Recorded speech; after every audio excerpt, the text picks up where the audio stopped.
Bismillahirrahmanirrahim. Assalamualaikum warahmatullahi wabarakatuh. Alhamdulillah wassalatu wassalamu ala Rasulillah Muhammad ibn Abdullah wa ala alihi wa sahbihi wa man walah wa ba'd. Faya ibadallah usi nafsi wa iyyakum bitaqwallah faqad fazal muttaqun fala tamutunna illa wa antum muslimun. Faqala ta'ala Ya ayyuhalladzina amanu taqullaha haqqa tuqatih wa la tamutunna illa wa antum muslimun. Keluargaku sekalian yang terhimpun di dalam Pertagas, Pertamina Gas, kita mengawali dengan bermohon kepada Allah semoga siapapun yang berada di ruangan ini atau terhubung dalam kajian ini, semoga senantiasa dijaga, diberkahi dan dilindungi dalam kebaikan oleh Allah Subhanahu wa taala. Kita doakan yang bertugas di luar kota. Tadi saya dengar info juga Pak Direktur sedang di Semarang. Semoga giatnya dimudahkan oleh Allah dan semoga diberikan keberkahan.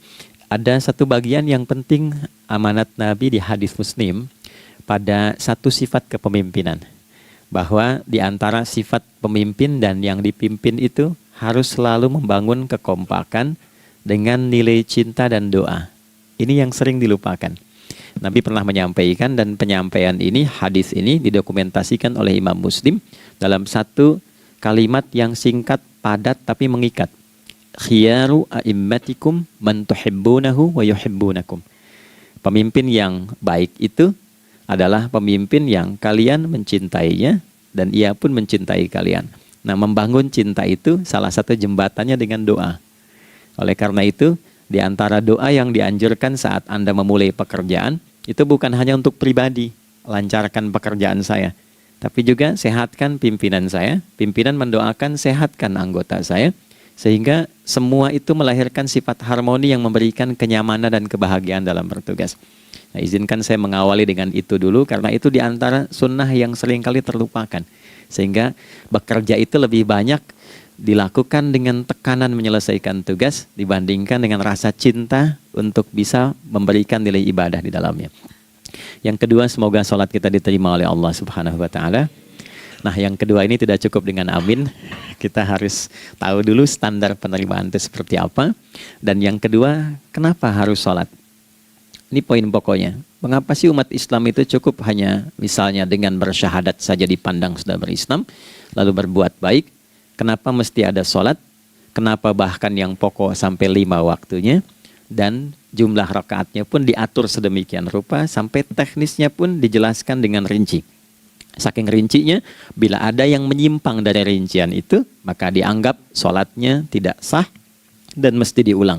Shallu kama ra'aitumuni usalli. Sholatlah kalian seperti kalian persis melihat aku menunaikan sholat. Dan dalam sholat inilah kemudian ada sanad yang tersambung secara ketat sampai-sampai dalam hadis Muslim nomor hadis 397. Demikian di Al-Bukhari juga diabadikan di nomor hadis 757 oleh sahabat Abu Hurairah. Sanadnya tersambung kepada Khalad bin Rafi Az-Zuraiqi, seorang yang sholat di samping Nabi tapi bermasalah sholatnya. Lalu Nabi meminta beliau untuk mengulangi sholatnya. Sampai 3 kali peristiwa itu hingga beliau berkata, Ya Rasulullah au kama qala Alimni ma uhsinu ghairah. Ya Rasulullah, tolong ajarkan kepadaku karena aku tak punya pengetahuan lebih dibandingkan dari apa yang telah aku kerjakan. Nah, dari dasar ini melahirkan satu pertanyaan kritis ya, dan juga perlu argumentasi yang kuat secara syariah mengapa kita menunaikan ibadah salat. Baik teman-teman sekalian, karena waktu kita sangat padat ya, kita manfaatkan sebaik-baiknya. Saya mohon izin kajian kita akan lebih fokus kepada inti materi sehingga manfaatnya lebih banyak kita dapatkan. Salat satu-satunya amalan di dalam Islam yang mencakup 4 bagian pokok dalam beragama. Jadi ketika seseorang menetapkan dirinya beragama dan ciri satu nilai agama itu bernilai benar, ya, dalam nanti kalau kita mau komparasikan atau kita riset, itu ciri pokoknya ada 4. Satu, ada aspek namanya aspek keyakinan, ya, tauhid atau akidah. Nggak mungkin kan beragama kalau nggak yakin. Ya, karena itu pasal 29 ayat kedua itu mengandung nilai keyakinan. Negara menjamin kemerdekaan tiap-tiap penduduk untuk memeluk agamanya masing-masing dan beribadah menurut agama dan kepercayaannya itu. Ya, jadi nggak mungkin kita bisa menghasilkan nilai kepercayaan dan ibadah kalau tidak ada unsur keyakinan. Atau bahasa kitanya disebut dengan iman. Ya, iman itu nanti juga dipaku dalam setiap nilai kebangsaan di konteks Negara Kesatuan Republik Indonesia. Ini yang paling membahagiakan. Jadi mau jadi pegawai apapun itu syarat, ya, salah satu syarat yang melekatnya beriman dan bertakwa kepada Tuhan Yang Maha Esa, gitu kan? Ya, kemarin saya di BPK itu ada 11 bab Romawi, 40 pasal.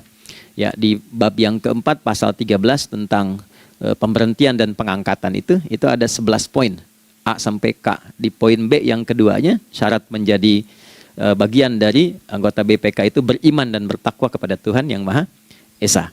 Baik, di Undang-Undang Pendidikan Sisdiknas nomor 20 tahun 2003 itu kalau kita baca dari poin menimbang ada 4, di poin B-nya saja sudah ada iman.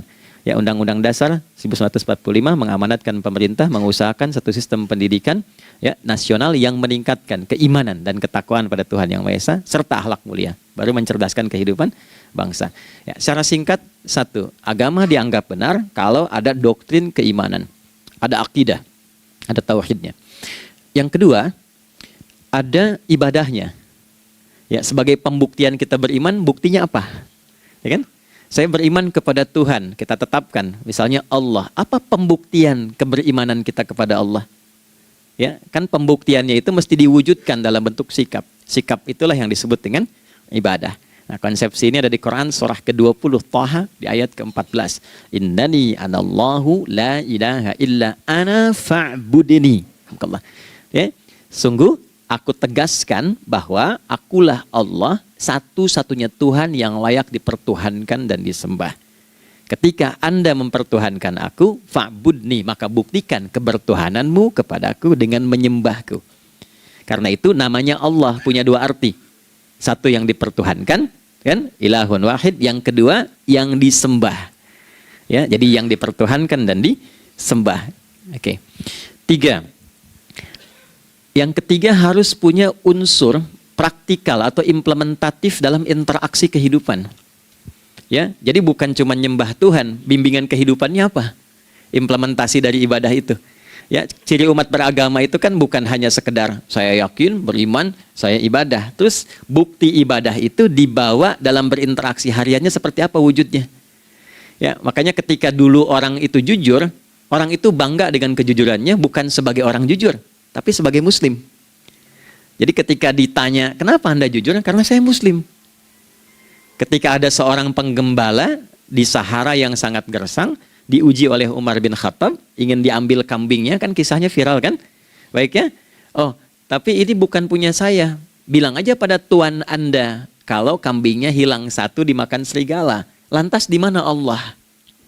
Jawaban itu yang menggetarkan kepada jiwa. Jadi kebenaran yang diungkap dengan sikap kejujuran itu implementasi nilai beragama. Nah, jadi praktek ibadah ada di muamalah. Oke, satu akidah. Akidah dibuktikan lewat ibadah, ibadah diimplementasikan dalam muamalah. Itulah sebabnya nanti seluruh bagian tubuh kita ketika digunakan untuk bersifat dan bersikap, itu ada tuntunan iman di dalamnya. Oke? Misal, saya tanya begini ya, ini mukaddimah ya, kita belum mulai nih. Saya tanya gini, apa fungsi mata? Tuh kan, sudah keliru kan? Nah, kalau hanya melihat, hewan juga melihat. Ya? Coba kambing melihat, kan? Elang melihat. Lalu apa bedanya fungsi mata kita dengan mata hewan? Ternyata ketika kita meriset ayat-ayat Al-Quran terkait dengan fungsi tubuh kita, itu rata-rata dibuka dengan iman dulu. Quran surah 24, surah Cahaya, ayat 30 untuk laki-laki, 31 untuk perempuan. Qul lil mu'minin. Ya Muhammad katakan, viralkan pada pria-pria yang menyatakan dirinya telah beriman. Yaghuddu min absarihim, gunakan pandangannya itu yang dibimbing oleh imannya untuk melihat yang baik saja menurut standar imannya. Jadi kalau menurut imannya tak baik, gak boleh dilihat. Karena itu ketika Anda sudah mengatakan asyhadu an la ilaha illallah, asyhadu anna Muhammadar Rasulullah, kalimat itu dari lisan turun ke hati, itu jadi cahaya ke bagian tubuh kita. Makanya ketika Anda melihat, itu ada cara pandang tertentu yang dibimbing iman, standarnya beda dengan tanpa iman. Kalau nggak ada iman, semua mungkin terlihat. Tapi ketika ada iman, hati kecil Anda akan bicara, ini nggak baik. Palingkan. Nah, memalingkan dari yang tak baik menurut iman, itu namanya ghaddul basar. Oke, perempuan juga begitu, setara. Wa kullil mu'minati yaghdudna min absarihinna. Dan katakan pada setiap perempuan yang menyatakan dia beriman, maka gunakan pandangan itu dengan bimbingan imannya. Ketika tak baik menurut imannya, palingkan. Ya, Anda lihat kajian di YouTube, terus ada iklan kan? Terus menurut standar iman nggak bagus, itu otomatis akan nggak suka itu. Ya, pasti dipalingkan. Ya. Anda kalau naik pesawat tuh ya, tugas keluar tuh, pertagas tugas keluar. Kalau pramugari lagi demo tuh yang dilihat pramugarinya apa demonya tuh. Nah, iman itu akan bekerja di situ tuh. Ya, palingkan tuh. Nah, sama dari mata turun ke, jangan langsung ke hati aja, ke lisan dulu kan? Ya, ke mulut kan? Itu mulut tuh ketika digunakan fungsinya, imannya disebut dulu. Ya, Quran surah 49 ayat 11 misalnya. Ya ayyuhalladzina amanu, imannya dulu. La yaskhar qaumin qaum. Ayat 12-nya la yaghtab ba'dukum ba'dha. Hai orang-orang yang telah menyatakan beriman. Kalau pakai alladzina disebutkan 1080 kali dalam Al-Quran, itu kalimatnya diksinya singkat, padat, mencakup semua tanpa sekat. Oke, jadi kalau laki-laki, perempuan, tua, muda, besar, kecil, beda strata, duniawi, itu semua tercakup di dalamnya. Hei semua yang telah menyatakan beriman, gunakan imanmu untuk membimbing lisanmu bertutur. Kalau masih merasa punya iman, jangan gunakan lisan untuk mencela merendahkan orang. Untuk bergibah, membuat hoax. Didetilkan oleh Nabi kalimatnya jelas. Man kana yu'minu billahi wal yaumil akhir falyakul khaira aw liyasmut. Siapapun. Nah, dari alladzina ketika dirinci pakai man. Ya, man itu bentuk tunggal, ya, personal, tapi maknanya general. Jadi kalau Anda, saya, kita baca ayat atau hadis ada man, posisikan Nabi sedang bicara ke kita. Ya, hei Adi Hidayat, posisikan Nabi bilang gitu tuh. Kalau engkau merasa beriman sama Allah dan yakin dihisab di hari kiamat, jaga lisanmu. Katakan yang baik dengan bimbingan imanmu, tak mampu engkau diam. Jadi cukuplah suami istri itu menggunakan satu hadis ini, pasti sakinah itu muncul dalam kehidupan rumah tangganya. Ya, itulah sebabnya kenapa sakinah didahulukan dibanding mawaddah. Hati-hati ya, Mbak, walaupun namanya sakinah nggak ada ini nggak akan datang tuh ketenangan tuh. Ya, ada yang tahu nggak rahasianya? Kenapa sakinah duluan dibanding mawaddah? Ya, 5 juta. Ya, waktu habis karena padat sekali. Maddah jamaknya mawaddah, rasa kasih yang tumbuh dari pemberian materi. Jadi kalau rumah tangga itu ingin cenderung pada kebahagiaan, boleh berbagi dengan materi. Ya, istri cemberut, Anda datang dengan senyuman, sayang, kenapa? Ya, ini emas 2 kilo, nah itu pasti sehat lagi tuh. Ya, itu mawaddah. Tapi maaf, walaupun Anda mapan bekerja, harta cukup melimpah, ruah, tapi tidak ada ketenangan di rumah tangga, tidak ada sakinah, maka hampa kehidupan rumah tangga itu. Itulah sebabnya kenapa di Quran sakinah lebih dulu dibandingkan dengan mawaddah. Saya tanya ibu deh, ibu pilih mana? Kaya tapi gelisah atau miskin tapi tenang? Oke. Saya paham itu. Saya paham. Suami juga sepakat semuanya. Ya, artinya apa? Kita nggak bisa menghilangkan unsur ketenangan. Oke, itu hanya pembuktian argumentatif ya. Supaya kajiannya lebih kepada argumen. Jadi ada akidah terkorelasi dengan ibadah, implementasinya di aspek muamalah. Nah, nanti cara bermuamalahnya diatur lewat akhlak namanya. Bagaimana bermuamalah yang baik? Kan Anda, maaf ya, berekspresi kepada pimpinan dengan kawan kan berbeda. Oke, kepada orang tua dengan anak kan lain. Nah, yang mengatur interaksi kita sehingga terjalin harmoni yang baik, itulah yang disebut dengan akhlak.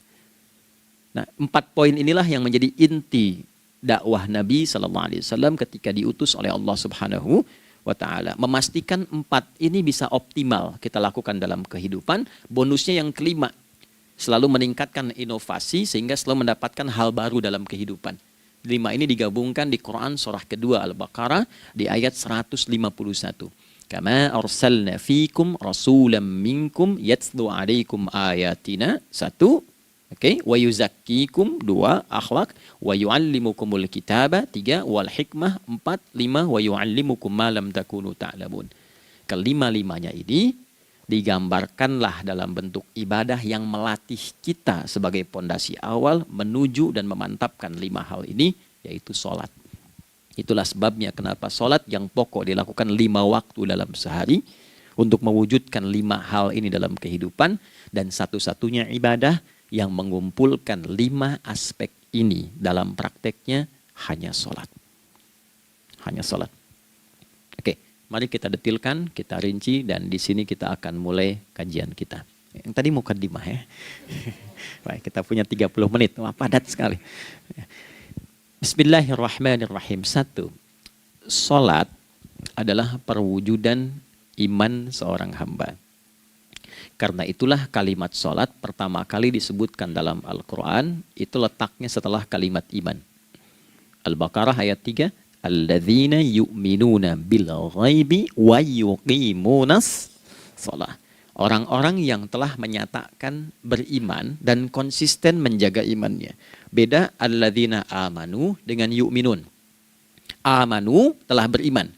Tapi kalau dia komitmen dan konsisten terus menjaga imannya sampai saat dia berpulang pada Tuhannya, maka berubah nanti bentuknya kalau di bahasa Arab jadi mudhari'. Ya, di bahasa Inggris kan tuh punya 3 arti. Present, continuous, and future. Jadi kalaupun sekarang terus berlangsung sampai masa depan pun saya tetap akan beriman. Nah, pembuktian untuk menjaga iman itu pembuktian utamanya pada sholat. Itulah sebabnya satu-satunya amal ibadah dari rukun Islam yang 5 itu, ya, satu-satunya amal ibadah yang disebut iman dalam Al-Quran hanya sholat. Teman-teman boleh buka Quran surah kedua Al-Baqarah di ayat 143. Ya, di pertengahan ke ujung ayatnya. Saya percepat. Wa ma kana Allahu liyudhi'a imanakum. Dan Allah nggak akan pernah menyia-nyiakan sholat seseorang yang dikerjakan karena imannya. Ayat ini turun, ketika ada terjadi pergantian arah kiblat. Dari yang tadinya semula ke Masjidil Aqsa, lalu berputar 180 derajat, beralih ke Masjidil Haram. Nabi sedang berada di luar Madinah. Madinah tempo dulu, wilayahnya nggak seluas cakupan sekarang. Oke, kalau diilustrasikan, area sekitaran Masjid Nabawi sekarang itulah Madinah lah. Di luar itu sudah di luarnya. Nah, Nabi sedang sholat, riwayatnya banyak menyebutkan, ada yang mengatakan zuhur, ada asar, ada maghrib. Di pertengahan itu turunlah Al-Baqarah ayat 144. Qad nara taqalluba wajhika fis sama' falanuwalliyannaka qiblatan tardaha fawalli wajhaka syatral masjidil haram. Maka berputarlah dengan turunnya ayat ini 180 derajat menghadap ke arah Masjid Al-Haram. Problemnya adalah ketika Nabi dan pengiring beliau kembali ke Madinah, area Masjid Nabawi, kan nggak semua masyarakat ikut. Maka virallah informasi itu bahwa kiblat telah beralih ke kiblat awal, yaitu Ka'bah Al-Musyarrafah. Maka penduduk panik pada saat itu. Status sholat kami yang tadi dikerjakan bagaimana? Karena sudah nggak bisa diulang, sudah pindah waktu. Maka turunlah kemudian firman Allah yang Al-Baqarah 143 itu, wa ma kana Allahu liyudhi'a imanakum.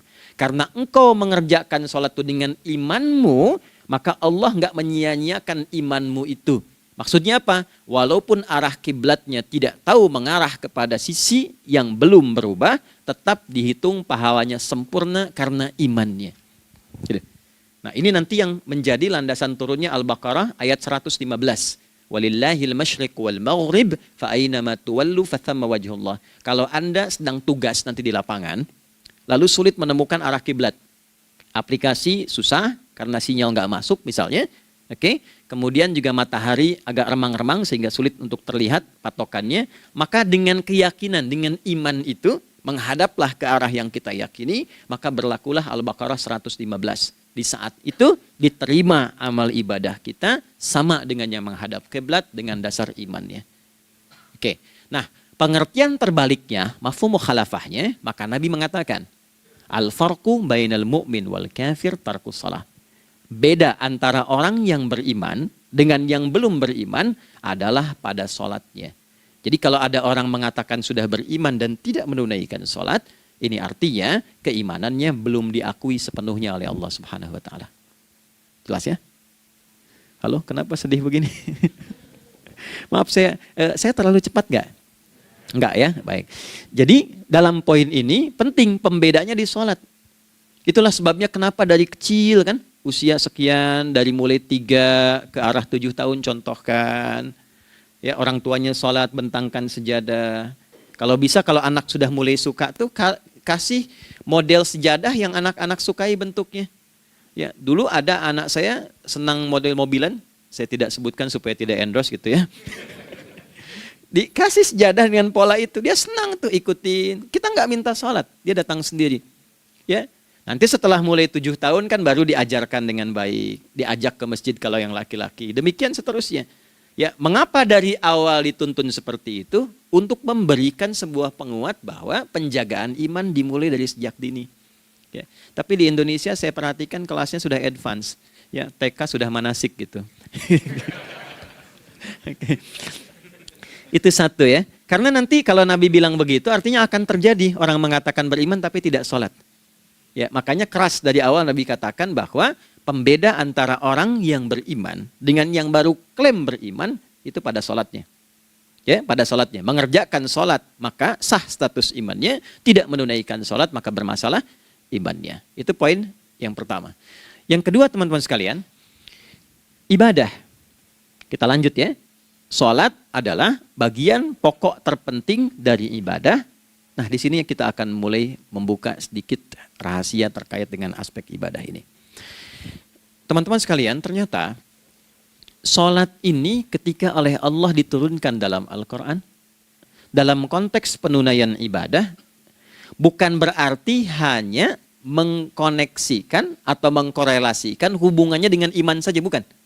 Karena saya beriman, saya buktikan ibadah nyembah Allah lewat sholat. Dalilnya Quran surah ke-20 ayat 14. Innani anallah la ilaha illa ana. Aku tegaskan akulah Allah, nggak ada Tuhan yang layak dipertuhankan dan disembah kecuali saya.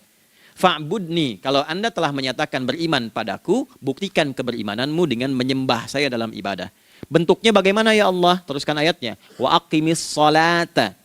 Tunaikan sholat sebagai bukti ibadah. Itu li dzikri, sebagai zikir kepadaku. Jadi korelasi antara ibadah dengan iman, sudah kita sebutkan dalilnya. Sekarang ibadahnya tersendiri ketika ditunaikan, apa manfaat dari ibadah itu? Mengapa mesti ada 5 waktu? Dan apa turunan manfaatnya dalam kehidupan kita? Kalau kita mengerjakan itu, dampaknya kepada kehidupan kita apa?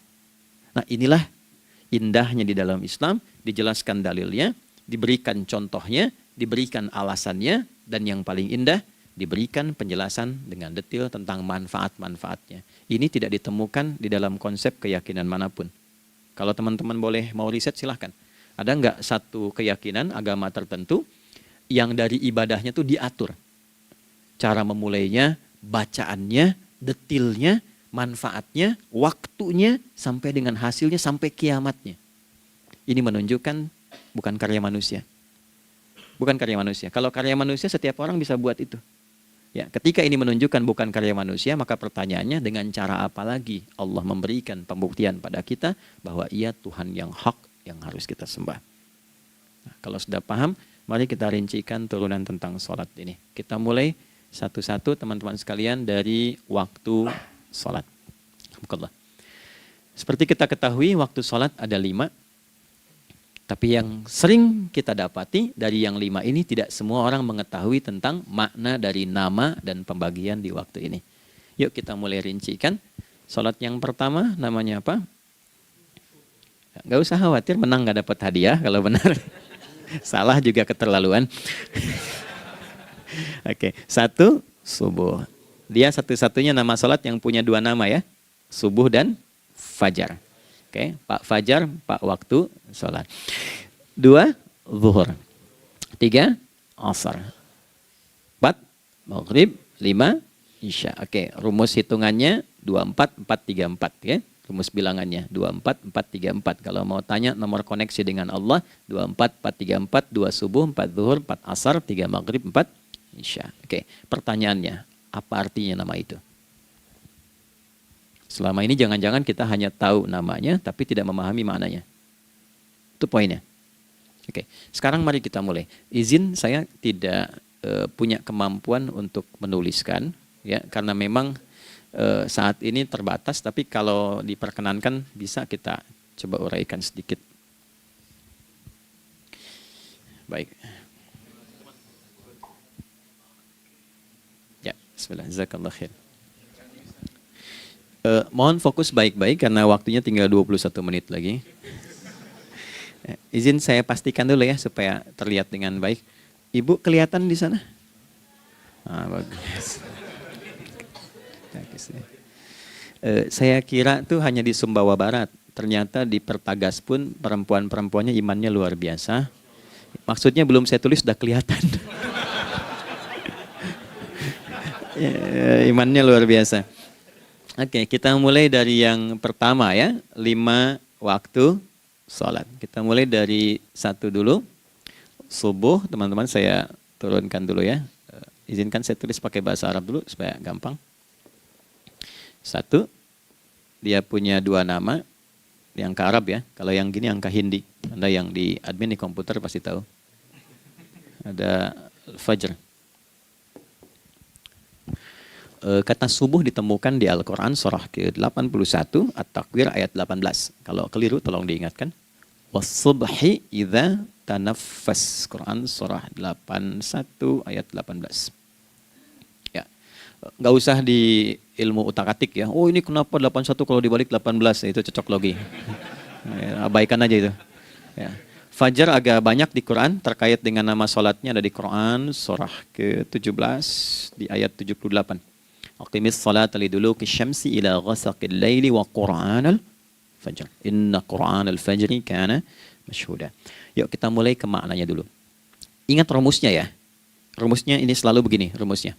Aqidah selalu punya korelasi dengan ibadah. Ibadah selalu punya korelasi dengan muamalah, interaksi harian kita. Muamalah hiasannya adalah akhlak. Nah, barulah kemudian di sini muncul inovasi dalam kehidupan, hal yang baru. Hidup ya, yang mengacu pada 2 kebahagiaan yaitu dunia dan akhirat. Ya, konsepsi ini nanti ditemukan di Quran surah ke-2 Al-Baqarah ayat 201 dan menjadi doa paling favorit umat Islam Indonesia saat ini. Rabbana atina fid dunya fil akhirati. Oke, ya cukup. Subuh. Ini rumus dasarnya. Dari akidah kita beriman, pembuktian imannya lewat ibadah salat. Apa hubungan salat dengan aktivitas harian kita? Subuh asalnya terkolerasi dengan kata asbah. Oke? Asbah itu asalnya sesuatu yang sudah siap dengan rencana yang matang. Baik, orang Arab tuh kalau bertanya begini, kaifa asbahta ya akhi? Kaifa asbahti ya ukhti? Bagaimana kabarmu di pagi ini? Itu bukan hanya nanya kabar kesehatan. Beda dengan kaifa haluk, beda. Ya, itu bertanya bagaimana kabarmu hari ini, aktivitasmu bagaimana? Lancar, sudah siap, planning bagus, dan sebagainya.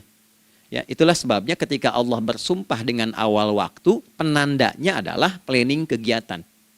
Ya, was-subhi, dan aku bersumpah demi waktu subuh, awal mula untuk berkegiatan, idza tanafas, apabila sudah mulai bergerak, bersamaan dengan nafas yang keluar itu, maka sudah jelas rencana yang dibuat.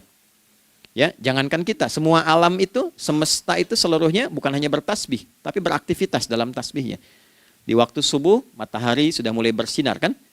Ya, dan sinarnya mengambil manfaat loh. Mengandung nilai manfaat, memecah keheningan malam dan menghilangkan kegelapannya. Gelap mulai hilang, datang kemudian sinar yang memberikan kita bimbingan untuk beraktivitas. Tumbuhan dimulai waktu itu sudah mengeluarkan oksigen, menyerap karbon dioksida. Saya waktu di Utrecht, di Delft di Belanda, ya, saya coba ingin membuktikan. Kan adzan nggak terdengar keluar ya. Jadi sebelum waktu subuh itu saya keluar, kebetulan flatnya waktu itu dekat area hutan yang agak rimbun, enak gitu, udaranya bagus. Itu sebelum subuh terasa karbon dioksida. Walaupun cuma beda hampir 1 menit. Tapi begitu masuk waktu subuh, keluar kesegaran yang luar biasa. Oksigen yang keluar. Ya, Ini kan nggak mungkin kalau kuasa Allah tuh nggak mungkin terjadi seperti ini kalau bukan kuasa Allah Subhanahu wa taala. Tapi poinnya adalah yang bicara begini Quran. Nah, sekarang yang ingin saya katakan adalah alam semesta dalam konteks seperti matahari, kemudian tumbuhan, binatang, ayam bahkan mulai berkokok, punya planning yang teratur. Masa kita makhluk yang dihisab tuh nggak teratur? Nggak punya perencanaan? Maka subuh itu mengajarkan kepada kita, jangan sampai ada orang Islam yang punya keimanan, lalu menunaikan sholat, diajarkanlah oleh Allah, setiap masuk subuh itu harus punya agenda yang jelas. Planning yang terukur. Jangan terjadi mengaku muslim, beriman, tapi nggak jelas perencanaan hidupnya. Jam 7 mau di mana? Jam 8 kerjakan apa? Anda dari sini ketemu 7 ke 4, atau setengah 8 ke setengah 5, 8 jam kerja. Oke, berangkat jam berapa? Petakan di jalan macetnya di sebelah mana? Ukur sampai kantor tiba jam berapa? Apa yang mau dikerjakan di kantor? Itulah Islam, itulah subuh. Sehingga tidak ada satupun orang Islam di era Nabi mengajarkan beraktivitas kecuali terukur dan teratur. Bahkan Nabi memulai itu evaluasinya di malam hari. Sehingga turun di antara surah Al-Insyirah itu ada ayat yang tegas mengatakan di ujungnya, فَإِذَا فَرَغْتَ فَانْصَبْ. Evaluasi yang telah berlalu di malam hari, evaluasinya menyeluruh sampai ke zikirnya. Dicatat nih. Ya, aku hari ini secara spiritual itu, mohon maaf, sholat jamaahnya berapa waktu tuh? Dari 5. Oke? Misalnya dari 5 itu cuma 4, berarti koreksi ada yang kurang. 1. Ya. Yang kedua, secara intelektual sudah berapa bacaan yang dibaca saat ini? Ilmu yang ditingkatkan, mensyukuri anugerah akal dan sebagainya. Bekerja sempurna enggak? Turunkan ibadahnya bagaimana? Ketika ada yang kurang, istighfari. Ya, sebagai seorang ayah, ada enggak sesuatu yang salah yang dilakukan belum sempurna? Sebagai seorang ibu, anak dan sebagainya, istighfar. Itulah sebabnya sebelum tidur Nabi ajarkan istighfar. Yang kita tahu 70 kali kan, 100 kali. Yang saya tanya, 1 ke 70 itu istighfar apa saja? Apakah hanya bilangan di lisan? Atau dari lisan diingatkan oleh pikiran, ditembuskan ke hati? Istighfar sebagai seorang ayah yang kurang maksimal melihat anak dengan baik. Anda boleh punya jabatan di kantor, boleh direktur, boleh manajer, boleh macam-macam. Tapi ketika Anda pulang, Anda seorang ayah. Saya di Timur Tengah disebut syekh, di sini dipanggil kiai, dipanggil ustadz. Pulang ke rumah, anak saya nggak kenal itu semua. Anak saya nggak peduli itu semua. Belum pernah seumur-umur saya mengajar. Lalu saya pulang, anak saya menunggu depan pintu dan memanggil, kiai. Tidak ada. Dia ingin ayahnya. Ingin ayahnya. Oke. Kenapa nggak kita hadirkan istighfar pertama kita itu karena kita kurang perhatian. Kurang perhatian kepada anak misalnya. Saya kalau pulang tengah malam dan semua tertidur, saya lihat satu-satu. Perbaiki cara tidurnya, doa, lihat satu-satu, minta ampun sama Allah. Dan ya kadang sebelum mengalirkan air mata kita nggak bisa tidur karena nggak tahu nanti ketemu lagi nggak di akhirat. Ya, itu poin yang paling penting. Nah, jadi istighfar pertama tuh untuk diri kita ketaatan pada Allah, untuk diri kita sebagai anak pada orang tua, sebagai suami punya tanggung jawab istri atau sebaliknya, demikian seterusnya. Nah itu kalau sudah kita bisa lakukan, dievaluasi, direncanakan besoknya. Fa'idha faraghta fansab, direncanakan lagi yang berikutnya, besok mau ngapain, tulis malam. Kalau kita biasakan begitu tidurnya enak. Karena nggak ada beban, damai hidupnya. Dengan teman damai kalau ada perselisihan sebelum tidur. Ya, jadi nggak ada orang mengigau itu masalah-masalah kehidupan dunia yang belum tuntas. Ini dunia saat terjaga bermasalah, saat tidur pun masih bermasalah. Gara-gara kamu nih, kapan istirahatnya? Ya. Nah, ketika kita bangun dari subuh itu, maka rencana yang sudah kita siapkan itu teman-teman sekalian, dibawa menghadap Allah supaya minta kemudahan, minta kelancaran, minta pendampingan, minta bimbingan. Itulah sebabnya kita dipanggil sholat di awal waktu. Supaya rencana yang sudah kita siapkan itu minta taufiknya, persetujuan dan perlindungan dari Allah. Inilah yang menjadikan rahasia umumnya para sahabat memulai berkegiatan sejak dari masjid. Teman-teman boleh riset deh, hadis-hadis tentang sholatnya, sahabat dan kaitannya dengan syuruk dan pekerjaan. Rata-rata memulai dari masjid. Mereka tungguin, evaluasi, begitu siap, syuruk, minta sama Allah, berangkat. Saya mau kasih satu rahasia ya. Boleh jadi ijazah, tapi ini diantara kita aja ya. Anda boleh lakukan, berangkat ke masjid itu dengan baik. Terus minta misalnya, ya Allah, Kau perintahkan aku untuk berikhtiar, sekarang aku lakukan. Kau perintahkan aku untuk merencanakan, sekarang aku ikhtiarkan. Mohon lindungi, mudahkan, dan berikan bimbingan terbaik untuk mendapatkan hal yang wajar, halal, baik, dan kau ridhai. Anda berangkat. Pulang, sebelum nyampe rumah, mampir dulu ke masjid. Masjid terdekat dari rumah aja. Sholat 2 rakaat, situ. Ya, sholatnya bisa sholat wudhu, tahiyatul masjid, dan sebagainya. Setelah itu pulang.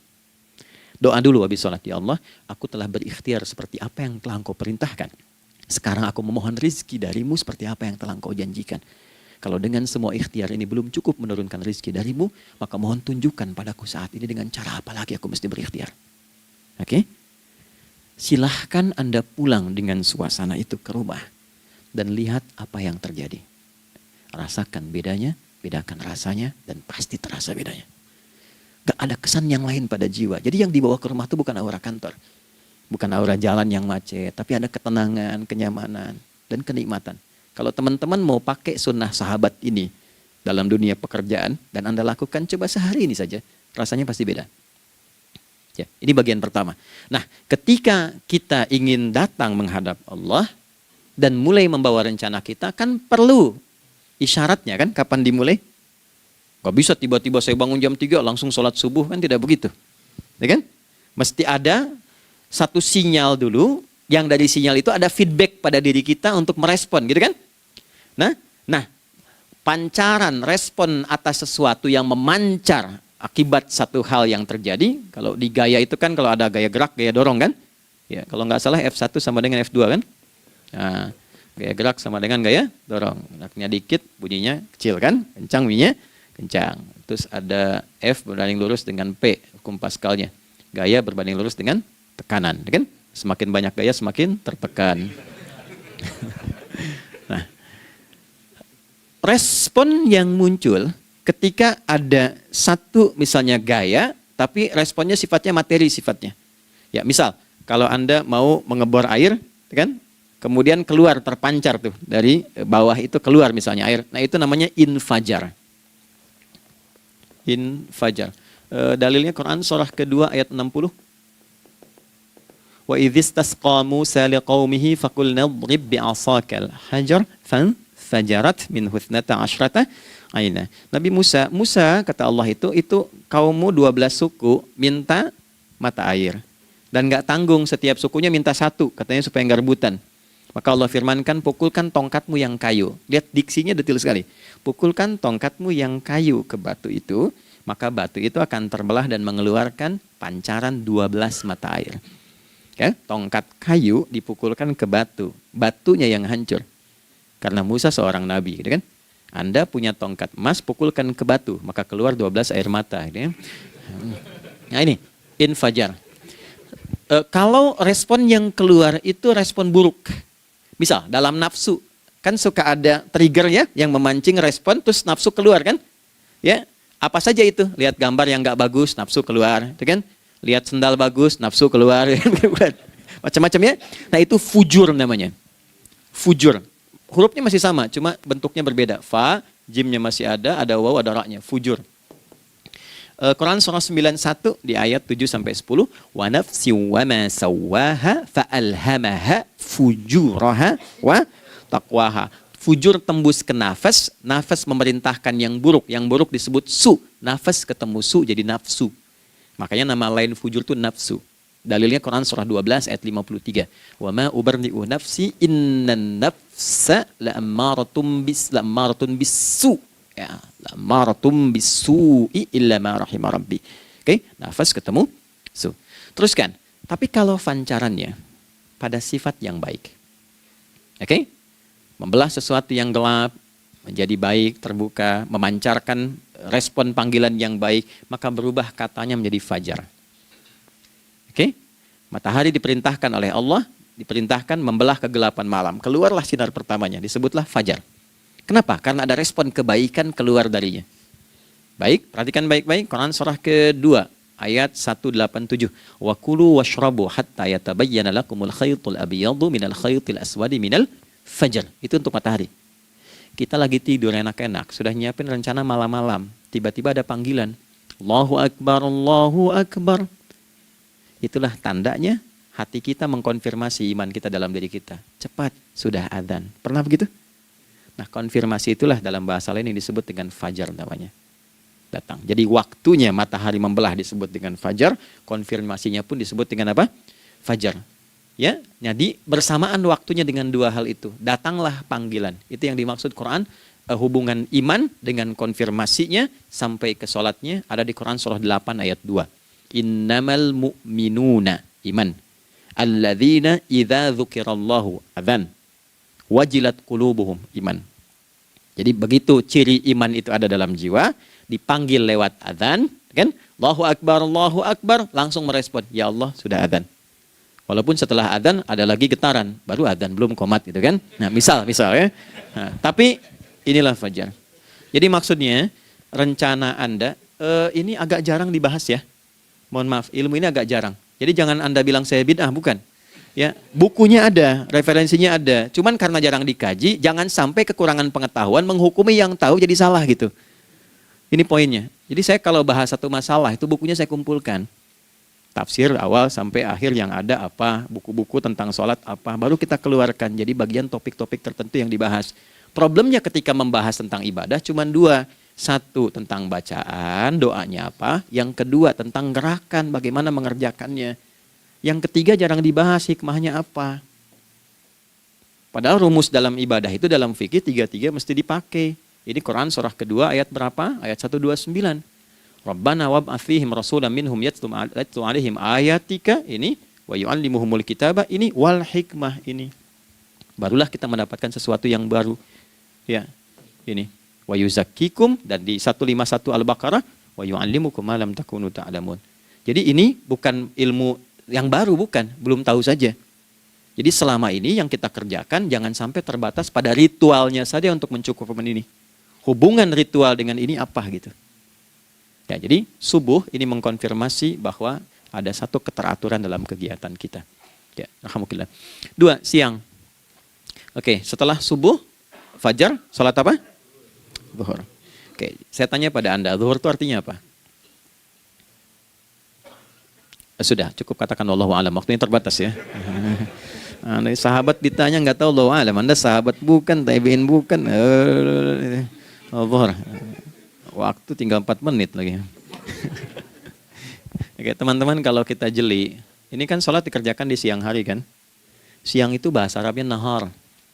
Naharun itu siang. Tapi kenapa sholatnya zuhur?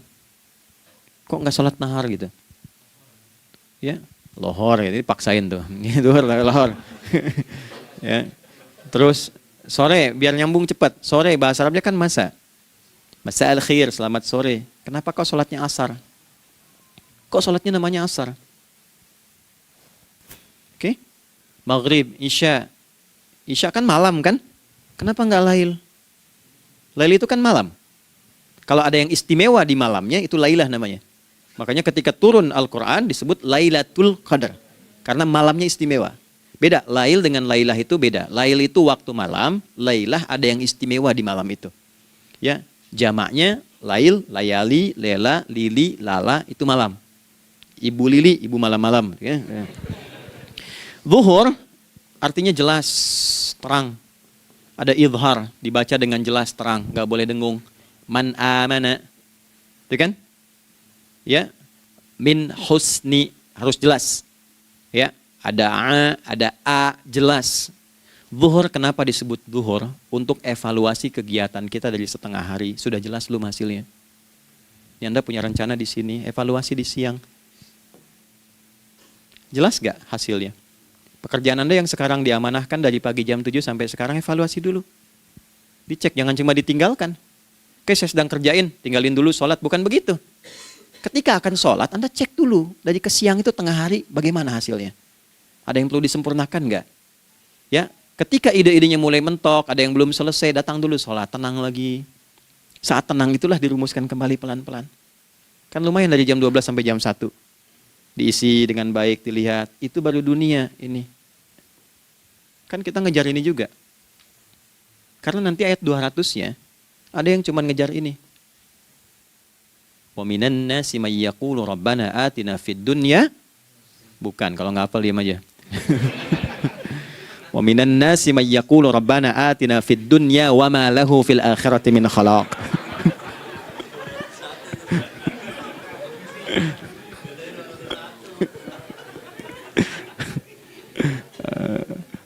Paham kan? Dan di antara manusia ada yang fokusnya hanya dunia yang dikejar, sehingga nggak kebagian akhiratnya. Padahal dia tahu dia mau pulang. Yang lebih aneh lagi, pengen pulang surganya Firdaus dekat dengan Nabi. Tapi tiap hari yang dikerjakan dunia, dunia lagi, berangkat gelap, pulang gelap, terus meninggal gelap juga. Kan repot. Nah, maka mesti investasi kan. Anda kalau tugas keluar kan, apalagi keluar negeri kan hukumnya beda. Bekalnya pun tidak sama. Anda tugas ke Amerika, mata uangnya sudah beda, hukumnya sudah beda. Terus pengen pindah ke alam barzah, pengen hukumnya sama dengan dunia, mustahil. Ya, makanya dimensinya beda, keadaannya tidak sama. Baju yang dipakai kan beda. Barang-barangnya nggak sama. Makanya disebut telah meninggal dunia, meninggalkan semua yang melekat pada dunia. Pindah ke alam lain, persiapan menuju titik akhir yang tidak ada ujungnya lagi. Nggak ada pembuka lagi. Jadi sudah ujung begini, nggak ada ruang lagi yang lain. Itu akhirat namanya. Makanya di sini cuma dua pilihannya.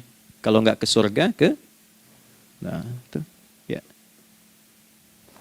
Apa investasi yang ada di sini? Maka siang itu dicek dulu, pekerjaan jadi ibadah nggak? Tadi niatin ibadah nggak waktu berangkat dari rumah? Kan? Waktu ngetik, waktu ngerjain di kantor, jadi ibadah nggak? Kalau ibadah, Anda nggak mungkin berbuat kriminal. Anda nggak mungkin berbuat maksiat, nggak mungkin nipu, nggak mungkin nyogok, nggak mungkin korupsi. Kan lagi ibadah, nggak mungkin curang. Kan lagi ibadah. Anta budallaha ka'annaka tarah. Anda itu mengerjakan segala hal sebagai ibadah, merasa diawasi Allah. Fa in lam takun tarah fa innahu yarak. Kalaupun Anda merasa nggak melihatnya, Anda yakin Anda dilihat. Itulah kerja pakai iman, maka ini di bawah akidahnya. Jangan ditinggalkan. Nah, inilah yang selama ini kita butuhkan. Ya. Inilah yang melahirkan nilai etik, makanya ada yang dalam jiwa. Takwa itu kan dalam jiwa, melahirkan etos. Etos mendorong kepada logos, logos melahirkan patos. Kepantasan dalam bekerja. Jadi Anda sekuat apapun ilmunya, kalau nggak punya etos, itu rusak. Jadi tidak cukup akal sehat. Jiwa yang sehat itu lebih penting. Banyak orang akalnya, saya ingat, akal itu tidak memberikan perintah. Dia hanya merumuskan satu instruksi dalam jiwa supaya mudah dilakukan dan dieksekusi oleh fisik. Jadi akal yang sehat itu seberapa pandai ilmunya, seberapa cepat mengeksekusi perbuatan. Tapi kalau yang dieksekusi itu dari perintah nafsunya, masalah. Habis saja waktunya tuh. Ya. Ini gimana ini? Tolong jawab loh. Nah, teman-teman karena sudah habis waktu jam 1, kita baru zuhur ini. Nah, yang paling menarik itu gini, yang paling menarik kalau ada orang belum sadar sampai zuhur tentang akibat kehidupan ini, maka muncullah asar. Apa asar itu? Kenapa mesti disebut dengan asar? Dan apa manfaat istimewanya asar kepada jiwa kita? Itu di kesempatan lain kita akan bahas. Teman-teman, waktunya sudah habis. Ya, saya menghargai Anda, kan tidak boleh juga saya ngajarkan tapi mengambil yang sesuatu yang tidak tepat ya. Kita buktikan keimanan kita dengan mengerjakan amanah pekerjaan di tempat ini dengan baik, waktu digunakan dengan baik. Kita saling mendoakan supaya semua kita dijaga oleh Allah Subhanahu wa taala. Maafkan saya, lain kesempatan kita berjumpa kembali untuk melanjutkan apa yang telah kita bahas hari ini. Mari kita berdoa, semoga doa kita diterima oleh Allah Subhanahu wa taala. Allahumma taqabbal minna innaka antas sami'ul alim wa tub 'alaina innaka antat tawwabur rahim. Nahmaduka kama 'allamtana an nahmadak wa nashkuruka syukran kama 'allamtana an nashkurak. Antal muqaddim wa antal muakhir biyadikal khair innaka 'ala kulli syai'in qadir. Ya Allah, kami memuji-Mu seperti Engkau mengajarkan kami untuk memuji dan bersyukur atas segala nikmat-Mu seperti Engkau bimbing kami untuk mensyukuri segala nikmat-Mu.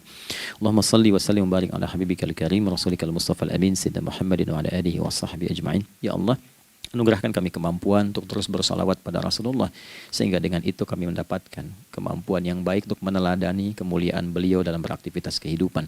Rabbana la tada' lana fi maqamina hadza dhanban illa ghafartah. Ya Allah, jika ada pendosa hadir di ruangan ini atau terhubung dalam kajian ini, maka jangan biarkan ya Allah ia meninggalkan tempat ini dan kajian ini kecuali Engkau telah ampuni seluruh dosa-dosanya. Wala hamman illa farajtah. Ya Allah, jika ada satu di antara kami yang menghadiri kajian ini membawa kegelisahan, maka mohon tenangkan keadaan hatinya. Wala 'asiran illa yassartah. Jika ada yang sedang diliputi oleh kesulitan, maka mudahkan, ringankan dan hilangkan seluruh kesulitannya. Wala maridan illa syafaitah. Dan bila ada di antara kami yang diuji dengan penyakit, maka mohon angkat dan sembuhkan penyakitnya. Rabbana atina fid dunya hasanah wa fil akhirati hasanah wa qina adzabannar. Wa sallallahu ala sayyidina Muhammad wa ala alihi wa sahbihi ajma'in. Wa akhiru da'wana subhanakallahumma rabbana wa bihamdika nashhadu an la ilaha illa anta nastaghfiruka wa natubu ilaik. Walhamdulillahi rabbil alamin. Nasrun minallah fathun qarib wa basyiril mu'minin. Terima kasih untuk semuanya. Mohon maaf kami langsung pamit. Assalamualaikum warahmatullahi wabarakatuh.